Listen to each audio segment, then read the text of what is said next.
right, hey guys, what's going on? My name is Chris Hawkins. This is your best life defined. Feeling good today. Been a few really some really great couple of weeks. In fact, since we've been settling down here, trying to get into our groove with things, things are going good. Consistency on the working out is going well, which is important to me. I think you have to set the bar high for yourself, and no matter where you are at in your life, in any area, whether it's physical fitness or intellect, what you've learned or what you're accomplishing, I think you just owe it to yourself to do that. I mean, it only makes sense. There are people who would wish to have one more day, okay? Every day there's someone who just wishes they had one more day. So for us not to grab a hold of that from that perspective is kind of irresponsible, I think. That's why you see me doing this. That's why I'm working on the book. I'm kind of excited about it. Sandy and I were talking about it. And it's just a book. It's specialized for RVers. All the ins and outs of RV life. Most of the things Sandy and I learned along the way. I didn't really find a consolidated resource for it. I got the experience in it. And then, of course, I added in the law enforcement background, the self-defense, tactical awareness stuff, which is cool. So let's see how that goes. But that's where I'm going with our life. We plan on traveling next spring, get back out there. And next winter, we're definitely going to stay someplace where it's warm. I want to get those kayaks out, someplace on the ocean where I can go see some stuff. Probably spend at least a month in the Keys.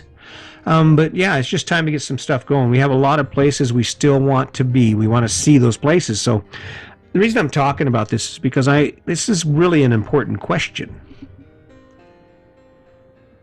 See, this life, and I keep talking about this life that we create, this image of life, this idea we have for life, it tends to box us in quite a bit, right? I mean, think about it. Once you're financially committed to debt, to your mortgage and your bills, and then of course with the life comes all the stuff. There seems to be this deeply committed sense of ownership to stuff that you'd never touch again. I mean, think about it. Look around your life at all of the excess stuff you have stashed in corners, in boxes, stacked up on shelves.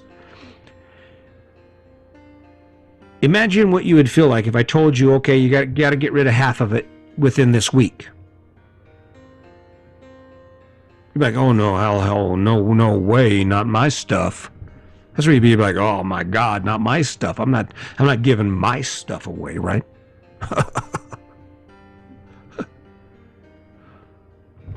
But in essence, if you're going to take your life in a new direction, as we did, that's what you have to do. Question is, where are you going with your life? Because here's the struggle that we face. Once we get in debt, that is, once we earn about as much as we can, and we spend about as much as we can, and our life is filled up, our time is filled up as much as it can be filled up, from the time you wake up until the time you go to sleep, there are things you do, right? And to add things to that schedule would be tough because we're gas. Life is gas. In other words, if you look at your life and how life is created, when you're 18 years old and you have no responsibilities, you will occupy every moment that you have just like you do now. That 18-year-old kid, he's got as much stuff to do as you do at 35, swimming in debt.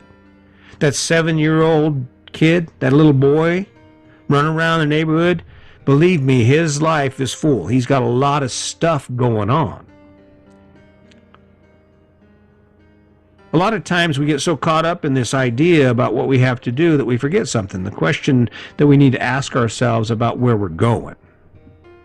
I kind of have an idea where I'm going. I know that my life is going to have more adventure in it next year than it did this year. I'll be able to look back at the end of next year and I'll be able to say, you know what, I did a lot of stuff. This is what I did between last year and this year that I had never experienced before. This is what I learned between last year and this year. That's part of that, picking the path, where you're going. And what's cool about it is it doesn't always just encompass doing what Sandy and I did, although this is kind of a representation of the whole concept, right? But it isn't about you picking your life up and moving to a new destination. It's about taking some aspect of your life and lifting it up to the next rung. And that's the better thing, right? You're living your life and you're living your best life now until you take action in some area of your life and you lift it up. You elevate it. If you need explanation, let me give you an example here. So I like to talk about the relationship, your relationship with your partner, your best friend, right? If you're engaged in a committed relationship, then in order for you to live your best life as a whole, that's the perfect place to start. Because if your partner is not on board with your plan and support your ideas about how your life is going to look and how to make that life evolve, you're kind of fighting an uphill battle. So let's take your relationship first. Where are you going with it? Where are you going with it? Where will your relationship be in a month that it's not right now? What better place will your relationship be in that it's not right now? Where are you going? When I asked that question, or when I started thinking about that question, my thing was I didn't want anybody to cry anymore. I didn't want anyone to feel bad. One of the most heartbreaking moments of my life is that there were times when my wife believed that I was the reason she wasn't as successful as she could have been. And the sad part about it is she's right. She's right. I got in the way of where she was going. There were times, most of our relationship, I was not an asset to her beyond the financial support. Now, granted, did I handle my business? The house was taken care of. Things were taken care of. I was always there for the kids. I took care of business. I did the cooking. I helped with the cleaning. I did all that stuff. I was a hard worker. But when it came to our relationship, I wasn't there. We weren't taking it anywhere. It was only when I decided, okay, let's start here, because if I can't get her on board, then she's never going to come along on this. She's not going to fall for this idea. She's not going to love this idea that we have. So we started. I started by talking kindness, started preaching kindness and empathy and consideration. I became her first responder. She goes, I'm like, what's the matter, baby? You hurt? I'm here. Woo, what can I do to help? What can I do to help? Where does it hurt? How can I fix it? It seems like a simple analogy. It seems ridiculous, but it's the truth. Back to you. So what? Maybe you're not going to be a millionaire. Maybe you're not going to be a famous podcaster. Maybe you're not going to write a book. And maybe you're not even going to sell all your stuff and hit the road like I have. That doesn't mean you stop. You can get in better physical shape. You can learn something you've always wanted to learn, but never just took the time to step out there and do it. You can do something within your own circle of influence that you've always talked about doing, but you just didn't do it. That's the going part. That is taking your life from where it is now to where it can be. There are so many things to learn. What's amazing about it, there's so many things to learn and so many things to do in life that all it takes is time and effort. It doesn't even take money.